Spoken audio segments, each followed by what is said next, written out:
মা বাবা, আমি তোমাদের কুলাঙ্গার ছেলে নই। আমি আজকাল বুঝতেই পারি না কি করব, কি করে সবাইকে খুশি করব। আর বাকিদের মতো নর্মাল জীবন যাপনের কেরিয়ারের স্বপ্ন আমি দেখি না, নর্মাল কাজগুলোও পারি না। আমি এরকম আলাদা, এতে আমার কি করা? যে কাজগুলো ভালোবাসি মন দিয়েই করি। আমি অলস নই, জাস্ট এই সমাজের ছাঁচে তৈরি করা পুতুল নই। সমাজ তো সেই রাস্তাকে এবড়ো খেবড়ো আনসেফ বলে, যেই রাস্তায় তারা কোনোদিন যায়নি। আমি সেই রাস্তায় বেরিয়ে গেছি বাবা। একদিন আমি সব বদলে দেবো। সেই বেটার ফিউচারে আমি শুধু নিজেকে কল্পনা করি না, তোমাদেরও করি। তোমাদের কিছু বুঝিয়ে বলতে গেলে তোমরা সবার প্রথমে আমার ওপরেই চড়াও হও। পাড়ার ইভেন পৃথিবীর প্রত্যেকে ঠিক, শুধু আমি ভুল তোমাদের কাছে।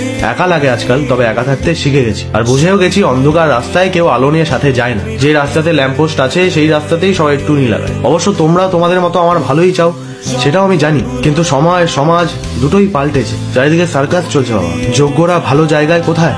তবে সময়ের অপচয় করছি না মা, সময়ের অপেক্ষা করছি। একদিন প্রমাণ হবেই তোমরা লুজার জন্ম দাওনি। সেদিন তোমার পাড়া, তোমার সমাজ, তোমার পৃথিবীকে ডেকো আর বলো আমি তোমাদের ছেলে।